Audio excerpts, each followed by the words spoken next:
अस्सलामु अलैकुम वरहमतुल्लाहि वबरकातुहु। ঈদ মুবারক, ঈদ মুবারক।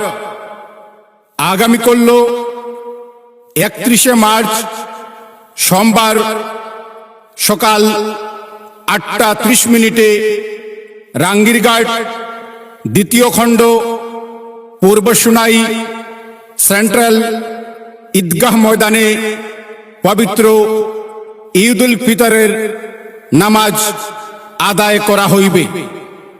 নামাজ পরিচালনা করিবেন আলহাজ হযরত মৌলানা শাহিদ আহমদ সাহেব সাহেবজাদায় বোয়ালজুরি।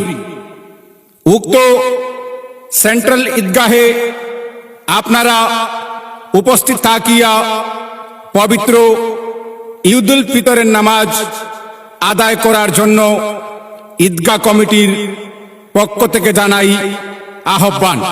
हम पे अल्लाह की ये अता है, ईद का हमको तोहफा मिला है, ईद का हमको तोहफा मिला